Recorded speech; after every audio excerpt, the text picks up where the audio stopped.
ॐ अज्ञानतिमिरान्धस्य ज्ञानाञ्जनशलाकया चक्षुरुन्मिलितं येन तस्मै श्रीगुरुवे नमः। वाञ्छाकल्पतरुभ्यश्च कृपा सिन्धुभ्यैव च पतितानां पावनेभ्यो वैष्णवेभ्यो नमो नमः। नमो महावदन्याय कृष्ण प्रेम प्रदायते कृष्णाय कृष्ण चैतन्य नाम्ने गौरत्विषे नमः। हे कृष्ण करुणा सिंधो दीनबंधो जगत्पते गोपेश गोपिका कांत राधा कांत नमोस्तुते। तप्त कांचन गौरांगी राधे वृंदावनेश्वरी वृषभानुसुते देवी प्रणमामि हरिप्रिये। वृंदायै तुलसी देव्यै प्रियायै केशवस्य च कृष्ण भक्ति प्रदे देवी सत्यवत्यै नमो नमः। श्री कृष्ण चैतन्य प्रभो नित्यानंद श्री अद्वैत गदाधर शिवासादि गौर भक्त वृंद। हरे कृष्ण कृष्ण कृष्ण हरे हरे, हरे राम राम राम हरे हरे। हरे कृष्णा। सर्वप्रथम मैं अपने गुरुपाद पद ओम विष्णुपाद अष्टोत्तर शत श्री श्रीमद् भक्ति वेदांत माधव गोस्वामी महाराज के चरण कमलों में अनंत कोटि दंडवत प्रणाम ज्ञापन करता हूँ। हम लोग श्रीमद् भगवद गीता के 6 अध्याय का श्रवण कर रहे हैं। 6 अध्याय का 21वां श्लोक, जिसमें भगवान ने बताया है सुखम आत्यांतिकम यत्तत् बुद्धिग्राह्यम अतीन्द्रियम वेत्ति यत्र न चैवायम स्थितश्चलति तत्वतः। अर्थात इंद्रियों से अतीत और जो सूक्ष्म की हुई शुद्ध बुद्धि है उसके द्वारा ग्रहण करने योग्य जो आत्यांतिक मतलब नित्य रहने वाला सुख है, वो जो ध्यान योगी है उस सुख को जिस अवस्था में अनुभव करता है, अर्थात जिस अवस्था में स्थित होता है, स्थित होकर कौन सी अवस्था में स्थित होता है, वो परमात्मा के स्वरूप में स्थित होता है, तो वहां से वो विचलित नहीं होता। चलती न चलती तत्वतः। तो ध्यान योगी को सुख मिलता है समाधि की अवस्था में, यहां पर उसकी बात की जा रही है। ध्यान की अंतिम अवस्था बताई है पतंजलि ऋषि ने समाधि। यम नियम आसन प्राणायाम प्रत्याहार धारणा ध्यान समाधि। तो ध्यान के बाद एक अवस्था आती है समाधि की। तो वहां पर इस समाधि की अवस्था की बात कर रहे हैं कि उसके अंदर उसको एक अतीन्द्रिय आत्यांतिक आनंद की प्राप्ति होती है, और यह प्राप्ति होती है उसकी बुद्धि के द्वारा, क्योंकि बुद्धि ग्रहण करती है उसको। तो भगवान ने भगवद गीता में बुद्धि के लिए बहुत जोर दिया है, बहुत महत्व दिया है। इसीलिए शुरू से ही दूसरे अध्याय से ही भगवान ने गीता में बुद्धि की बहुत प्रशंसा की है। जो बुद्धि सूक्ष्म बुद्धि है और जो मूढ़ है उसकी बहुत निंदा भी की है। साथ में भगवान ने स्तुति तो की है, प्रशंसा तो की है बुद्धि की, लेकिन इसकी निंदा भी की है जो इसका इस्तेमाल नहीं करते, जो मूढ़ व्यक्ति हैं। तो बुद्धि क्या है? बेसिकली हमारा जो अंतःकरण है उसमें मन बुद्धि अहंकार और चित्त। तो जो बुद्धि निर्णय करती है, निर्णय क्या करती है वो कि सत वस्तु क्या है और असत वस्तु क्या है, क्या ठीक है और क्या गलत है, क्या आत्मा है और क्या अनात्मा है। तो जो आत्म और अनात्म विवेक को धारण करती है, मतलब शरीर और आत्मा की पृथकता को जो समझकर उसको धारण करती है। तो भगवान ने यहां पर 2 प्रकार की बुद्धि बताई है भगवद गीता में, व्यवसायत्मिका बुद्धि और निश्चयात्मक बुद्धि। व्यवसायत्मिका और निश्चयात्मिक नहीं, व्यवसायत्मिका बुद्धि तो निश्चयात्मक है। तो व्यवसायत्मिका बुद्धि और बहुशाखा वाली बुद्धि। व्यवसायत्मिका बुद्धि एके है कुरु नंदन बहुशाखा ही अनंताश बुद्धयो अव्यवसायी नाम। भगवान बता रहे हैं, हे कुरुनंदन, व्यवसायत्मिका बुद्धि ये तो एक होती है, एक निष्ठा बुद्धि होती है। ये व्यवसायत्मिका मतलब निश्चयात्मिक, जो निश्चय कर लेती है।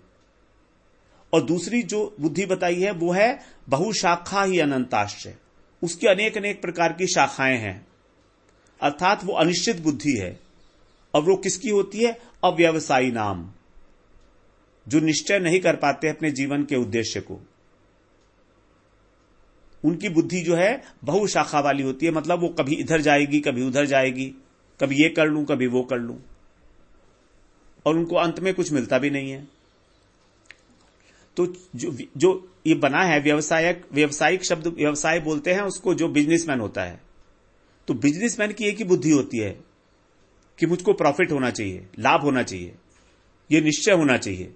तो इसी प्रकार से हमारी बुद्धि जो है वो चंचल नहीं होनी चाहिए। बुद्धि को एकाग्र करना पड़ेगा, एकनिष्ठ करना पड़ेगा। और एकनिष्ठ बुद्धि जो है वही हमारी दुखों से हमारे रक्षा कर सकती है। और अगर हमारी बुद्धि एकनिष्ठ नहीं है तो वो बुद्धि ही धीरे धीरे धीरे धीरे अनेक अनेक शाखाओं में फंस के और उसका नाश हो जाता है।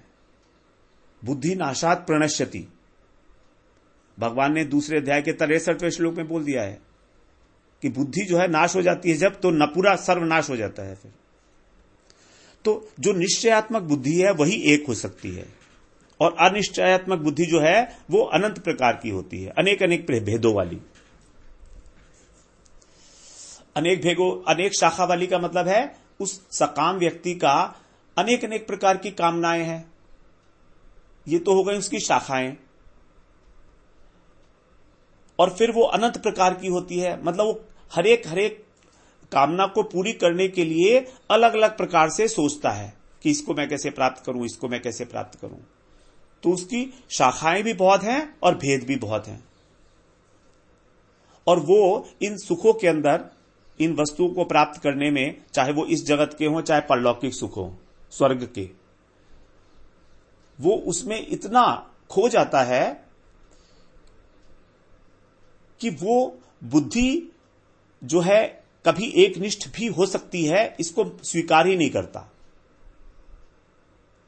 तभी भगवान बता रहे हैं 44वें श्लोक में दूसरे अध्याय के ही, भोग ऐश्वर्य प्रसक्ता नाम तया अपहृत चेतसाम।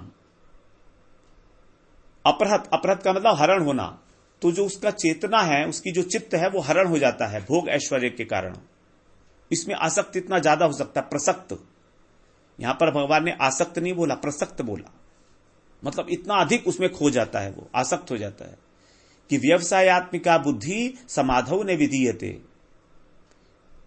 कि उसकी किसी भी प्रकार से समाधि जो है वो अनुपयुक्त होती है, समाधि नहीं लगेगी उसकी, आत्म तत्व में स्थित नहीं हो सकती वो।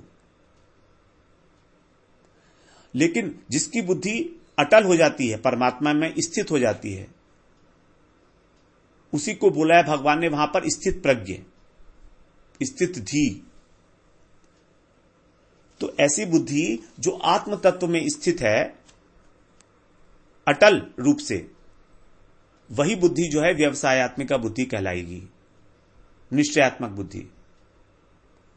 अब देखिए, बुद्धि जो है दो प्रकार की कही जाती है। एक तो हमारी बुद्धि हो गई प्राकृत और एक अप्राकृत। प्राकृत का मतलब माया के गुणों से लिप्त, और दूसरी है अप्राकृत। तो जो मन की जो वृत्ति है, निर्णय करने की जो क्षमता है अंतःकरण की, वो जब मन के अधीन काम करती है, अर्थात जब हमने मन के अनुकूल, मन से प्रभावित होकर बुद्धि के द्वारा निर्णय करते हैं किसी वस्तु का, तो उसको बोलते हैं प्राकृत बुद्धि। यहां पर मन बुद्धि से हावी है, बुद्धि पर हावी हो जाता है। और जो बुद्धि आत्मा के अनुगत होती है, बुद्धि की एक ओर है मन और बुद्धि की दूसरी ओर है आत्मा। मन से श्रेष्ठ बुद्धि है और बुद्धि से श्रेष्ठ है आत्मा। ये हम लोग श्रवण कराए हैं 3 अध्याय के 42वें श्लोक में। इंद्रियाणि पराणि आहुर इंद्रियेभ्यः परम मनः मनसस्तु परा बुद्धिर मनसस्तु परा बुद्धिर्यो मनसस्तु परा बुद्धिर्यो बुद्धे परतस्तु सह। जो स्थूल शरीर है उससे श्रेष्ठ है इंद्रियां, इंद्रियों से श्रेष्ठ है मन, मन से श्रेष्ठ है बुद्धि और बुद्धि से श्रेष्ठ है आत्मा। अर्थात जब बुद्धि आत्मा के अधीन होती है तब वो अप्राकृत कही जाएगी, तभी वो सत और असत वस्तु का वास्तव में विवेचन कर सकती है, निर्णय कर सकती है, क्योंकि तब उसमें आत्मा का जो प्रकाश है वो प्रतिभासित होता है। और ऐसी बुद्धि तभी होगी जब चित्त जो है हमारा 3 प्रकार के जो दोष हैं, मल, विक्षेप और आवरण, उससे रहित हो जाएगा। अन्यथा हमारी बुद्धि अशुद्ध रहेगी और अशुद्ध बुद्धि को कहा गया है यहां पर प्राकृत। ऐसी प्राकृत बुद्धि हमेशा मन के अधीन काम करती है, जो मन कहता है वही बुद्धि करने लगती है। तो मन के अनुगत बुद्धि को कहा जाएगा प्राकृत बुद्धि और आत्मा के अनुगत जो बुद्धि है उसको कहा जाएगा अप्राकृत अर्थात शुद्ध बुद्धि। अगर हम देखिए बुद्धि के ये 2 प्रकार के रोल्स हैं। बुद्धि हम कहें कि बुद्धि एक ही है ऐसा भी नहीं कह सकते, और बुद्धि 2 हैं ये भी कहना ठीक नहीं होगा।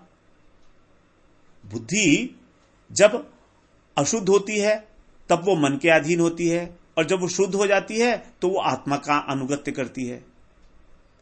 तब उसके अंदर आत्मा के जो गुण हैं वो प्रतिभासित होने लगते हैं। तब वो मन की कंट्रोलर हो जाती है। और यदि बुद्धि हमारे जड़ीय अहंकार के वश में हो जाए, जड़ीय अहंकार का मतलब कई बार हम लोग ये अहंकार पोषित करते हैं कि मैं एक बहुत विद्वान व्यक्ति हूं, मैं एक बहुत धनवान व्यक्ति हूं, बहुत बलवान व्यक्ति हूं। तो ये जो हमारा अभिमान है इस शरीर का, चाहे वो सूक्ष्म शरीर हो चाहे स्थूल शरीर हो, ये दोनों अभिमान है। तो जब बुद्धि इस अभिमान से ग्रसित हो जाती है तब वो प्राकृत हो जाती है, और ऐसी प्राकृत बुद्धि मन के वश में होने योग्य होती है।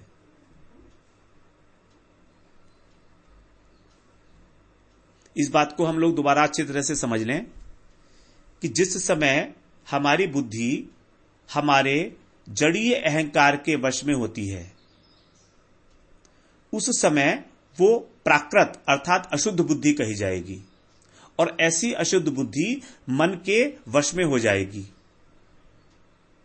लेकिन यही बुद्धि जब हमारी शुद्ध अहंकार के अधीन होगी, और शुद्ध अहंकार है हमारा कृष्ण का दासत्व, हम कृष्ण के नित्य दास हैं, यह है हमारा शुद्ध अहंकार। तो जब हमारी बुद्धि शुद्ध अहंकार का आश्रय लेगी तो वही बुद्धि अप्राकृत कही जाएगी। अब शुद्ध अहंकार का आश्रय लेने के लिए हमारा चित्त, हमारा अंतःकरण शुद्ध होना चाहिए, क्योंकि उस शुद्ध अंतःकरण के अंदर ही आत्मा की जो स्वरूपभूत गुण है, उसका स्वप्रकाश गुण है, उसका वो प्रतिभासित होगा उस अंतःकरण में आत्मा का। और अगर हमारा अंतःकरण कलुषित है तो आत्मा का अस्तित्व पता ही नहीं लगेगा, फिर तो हम इस शरीर को ही आत्मा माने बैठे रहेंगे। लेकिन इस आत्मा का और शरीर का पृथक ज्ञान तभी होगा जब हमारा चित्त शुद्ध होना शुरू हो जाएगा। जितने परिमाण में शुद्ध होगा उतने ही परिमाण में हमको इसकी पृथकता का ज्ञान होने लगेगा, और उतने ही परिमाण में हमारा शुद्ध अहंकार जागृत होकर हमारी बुद्धि को अप्राकृत बना देगा।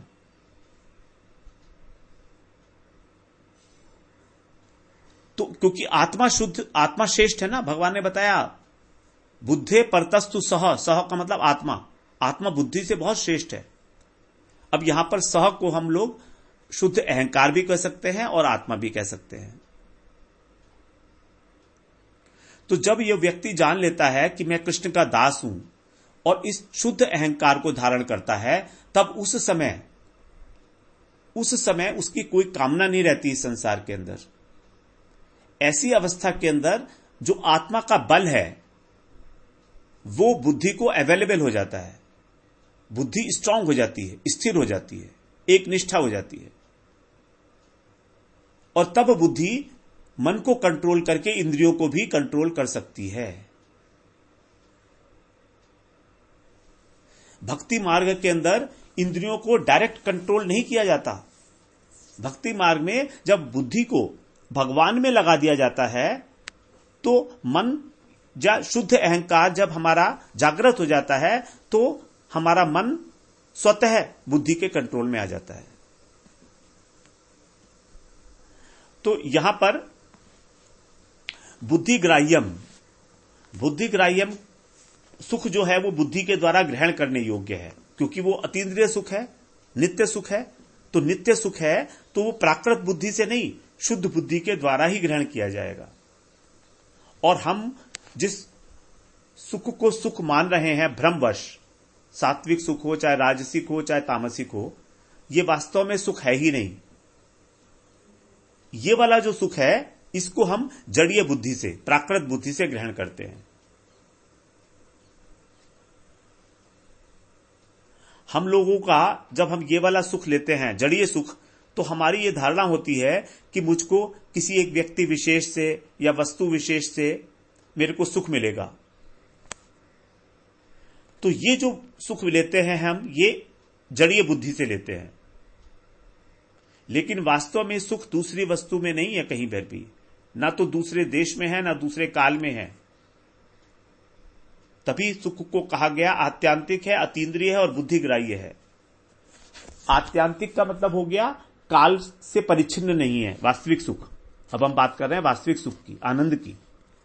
तो वास्तविक सुख काल से परिच्छिन्न नहीं है, काल की सीमा में नहीं आ सकता, इसीलिए वो आत्यांतिक है। आत्यांतिक का मतलब नित्य रहने वाला है, जिसका अंत ही नहीं है। अतीन्द्रिय का मतलब है वो वस्तु से लिमिटेड नहीं है, वस्तु से भी अपरिच्छिन्न है, क्योंकि इंद्रियां वस्तु को ही तो ग्रहण करती है ना। अब अगर वस्तु नहीं है तो इंद्रियां ग्रहण नहीं करेंगी, इसीलिए यहां पर कहा गया अतीन्द्रिय, इंद्रियों से अतीत है।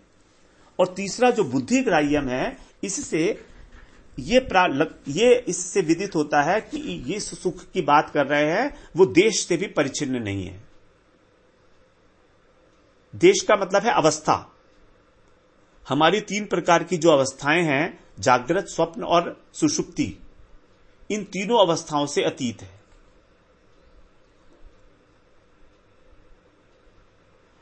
अब क्योंकि ये सुख काल से भी अतीत है, वस्तु से भी अतीत है और अवस्था, देश से भी अतीत है, तो ये सुख, इसका मतलब ये हमारा मायातीत सुख है, तीनों गुणों से अतीत है। तो ये केवल शुद्ध बुद्धि के द्वारा ही ग्रहण करने योग्य है। इसी बात को कठोपनिषद में एक जगह बताया गया है, दृश्यते त्वग्रयया बुद्धया सूक्ष्मया सूक्ष्मदर्शी भी। दृश्यते दृश्यते तु अग्रया बुद्धया सूक्ष्मया सूक्ष्मदर्शी भी।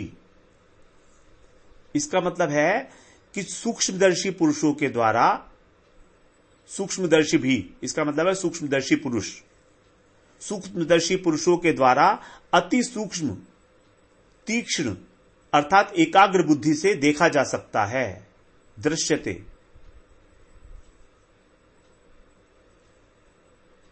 दृश्यते त्वग्रया बुद्धया सूक्ष्मया सूक्ष्मदर्शी भी।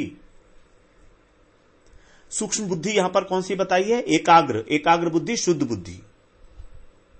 तो योग की सिद्धि होने पर समाधि अवस्था में जब चित्त शुद्ध हो जाता है तो उस निर्मल चित्त में इस आत्यांतिक सुख का उदय होता है।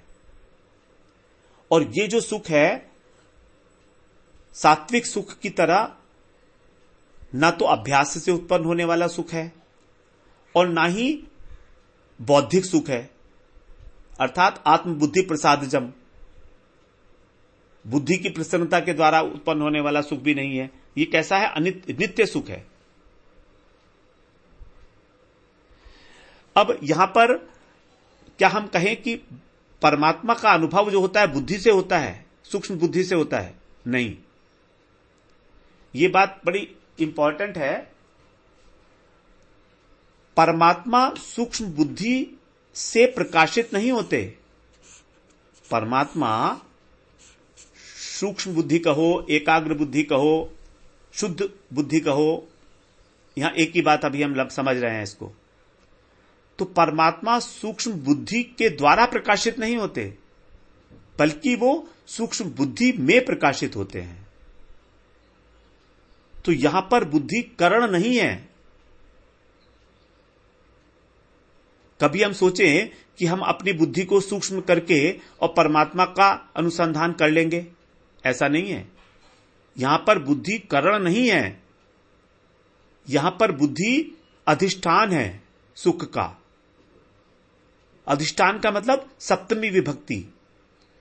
उस शुद्ध बुद्धि में परमात्मा का प्रकाश होता है, क्योंकि वो सुख स्वयं प्रकाश वस्तु है। जैसे आत्मा, परमात्मा, ये सब स्वयं प्रकाश वस्तु हैं, ऐसे ही वो सुख भी स्वयं प्रकाश है। इसीलिए यहां पर कहा बुद्धि ग्राह्यम, बुद्धि के द्वारा ग्रहण करने योग्य, बुद्धि के द्वारा ग्रहण करने योग्य। ग्रहण उस चीज को किया जाएगा जो हमें मिल रही है, अपने आप मिल रही है। हमने उसको बुद्धि के द्वारा प्राप्त नहीं किया। यहां पर बुद्धि के द्वारा प्राप्त किया हुआ नहीं कह रहे हैं, जबकि सात्विक सुख जो है वो बुद्धि के द्वारा प्राप्त किया गया था। इस बात को अच्छी तरह से समझ लें। सात्विक सुख को कहा बुद्धि प्रसाद जम, अर्थात सात्विक सुख की उत्पत्ति का कारण है बुद्धि, बुद्धि की प्रसन्नता। ऐसी बुद्धि जो आत्म तत्व का अनुसंधान कर रही है। तभी वहां पर कहा जम, जौ का मतलब है उत्पन्न होना, जन्म होना। तो सात्विक सुख बुद्धि से उत्पन्न होता है। और जो अतीन्द्रिय सुख है, जिस सुख की यहां पर बात कर रहे हैं, यह सुख बुद्धि में प्रकाशित होता है। इस सुख के लिए कहीं पर जाना नहीं है कि सुख स्वर्ग में मिलेगा, क्योंकि इसमें देश की परिच्छिन्नता ही नहीं है। ना किसी क्रियाकलाप से मिलेगा कि हमने ये काम कर लिया तो हमको मिल जाएगा, बल्कि ये केवल मिलेगा हमको अपनी नासमझी को दूर करके। जो हमारी बुद्धि अशुद्ध हुई भी है, अशुद्ध क्यों हो गई है? अज्ञान के कारण, स्वयं को कर्ता मान के उस नासमझी को हटा दें और समझ को धारण करें। इसीलिए सूक्ष्म बुद्धि और शुद्ध बुद्धि, हमें कभी भी बुद्धि का तिरस्कार नहीं करना चाहिए। हम लोग कई बार देखते हैं अपने जीवन में कि जब कोई बात थोड़ी सी क्लिष्ट होती है, दुरूह होती है, समझने में थोड़ी सी मुश्किल आती है, तो हमारे अंदर विड्रॉल सिम्टम आ जाता है।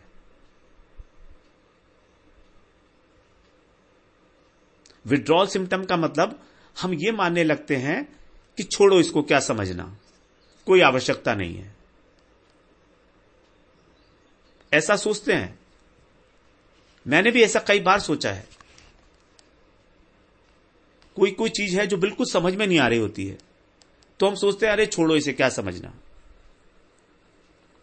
ये जो है, ये बुद्धि का तिरस्कार है। अगर वास्तविकता तो ये है कि भगवान ने बुद्धि दी ही हमको समझने के लिए है, और हम सब कुछ समझ सकते हैं। दो चीजों की आवश्यकता है। एक तो हमारे अंदर जिज्ञासा होनी चाहिए उसको जानने की, और दूसरा निष्कपट भाव से गुरु की शरणागति, जो हमको समझाएंगे, जो समझाने वाले हैं उनके प्रति एक श्रद्धा का भाव। अगर समझाने वाला भी है और समझने वाले की जिज्ञासा भी है, सदगुरु है और सद शिष्य है, तो फिर सद वस्तु समझ में आएगी ही आएगी। ऐसा हो नहीं सकता कि ना आए।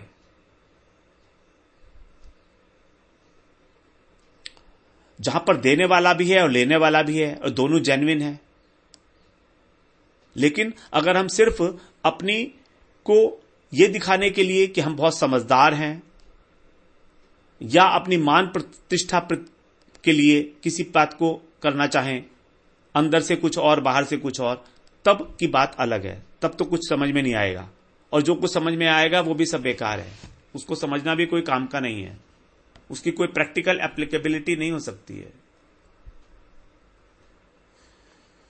तो ये जो सुख है जिसकी बात कर रहे हैं, समाधि अवस्था का सुख, ये बुद्धि के द्वारा नहीं है मिलने वाला, बुद्धि के अंदर प्रकाशित होने वाला सुख है।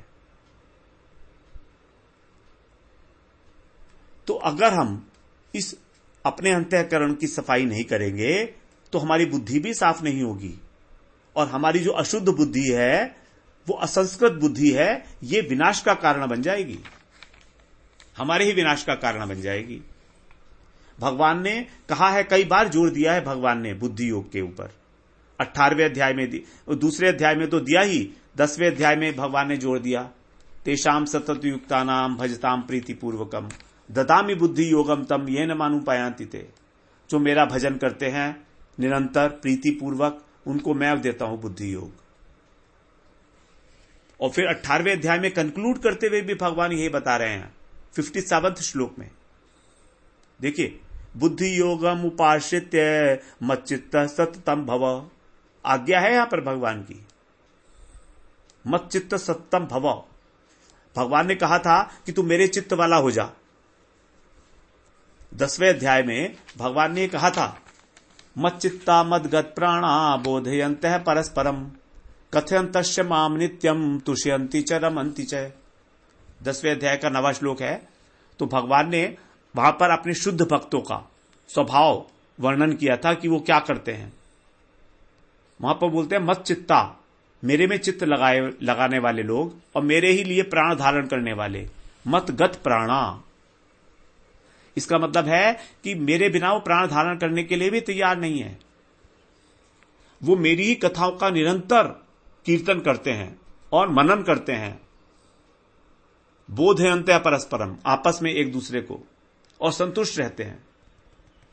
तो लेकिन वहां पर भगवान ने उपाय नहीं बताया था कि मुझ में चित्त को कैसे लगाओगे। तो यहां पर भगवान ने बता दिया 18वें अध्याय में, बुद्धि योगम उपाश्रित्य मत चित्त सत्तम भव, कि जब तू बुद्धि योग का आश्रय लेगा तभी तू मेरे को निरंतर मुझ में चित्त वाला हो जाएगा। तो हमको सबसे पहले चित्त को शुद्ध करना है, अंतःकरण को शुद्ध करना है। अंतःकरण को शुद्ध होकर हमारी बुद्धि स्थित हो जाएगी, एक बुद्धि हो जाएगी, एक निष्ठा बुद्धि। उस एक निष्ठा बुद्धि के अंदर ही भगवान जो है बुद्धि योग देते हैं, जिससे हमारा चित्त भगवान में निरंतर लगा रहे। इस प्रकार से भगवान ने बताया कि बुद्धि की कितनी महिमा है, और फिर आगे भी बताया है, मन है संयम्य मच्चित्तो युक्त आसीत मत पर, कि मन को संयम कर मुझ में, मत चित्त संयम में, मेरे में चित्त लगाकर मन को संयम कर। अर्थात मन को संयम करने का भी जो उपाय है वो है भगवान में चित्त का लगाना। तो भगवान में चित्त का लगाना बहुत आवश्यक है, और उसके लिए बुद्धि योग की आवश्यकता है। और बुद्धि योग के लिए हमको लगातार भजन करना पड़ेगा, भजताम प्रीति पूर्वकम। तो हमको बुद्धि का तिरस्कार नहीं करना है, बल्कि उसको शुद्ध करना है। और शुद्ध करके हम क्या होगा, हमारे पाप और पुण्य दोनों दूर हो जाएंगे। बुद्धि युक्तो जहाती है उभय सुकृत दुष्कृते, इस शुद्ध बुद्धि से युक्त होकर पाप और पुण्य दूर हो जाएंगे। और फिर क्या होगा? 52वें श्लोक में दूसरे अध्याय के, यदा ते मोह कलिलम बुद्धिर्व्यतितरिष्यति, फिर बुद्धि जो है इस मोह रूपी दलदल से पार हो जाएगी। जब पाप और पुण्य दूर हो जाएंगे तो ये दलदल भी खत्म हो जाएगा बुद्धि योग के द्वारा। तो सत वस्तु जो है और असत वस्तु, इसको ना जानना ही दलदल है। यही है मोह। सत्य क्या है, असत क्या है, आत्मा क्या है, अनात्मा क्या है, भगवान कौन है, जीव कौन है, माया क्या है, इस रहस्य को जानना ही तत्व ज्ञान है। और इसी से इस मोह रूपी दलदल से पार हो सकते हैं। तो अब हम कल को फिर और एक बार इसकी और चर्चा करेंगे श्लोक की। वांछा कल्पतरुभ्यश्च कृपा सिंधुभ्यैव च पतितानां पावनेभ्यो वैष्णवेभ्यो नमो नमः।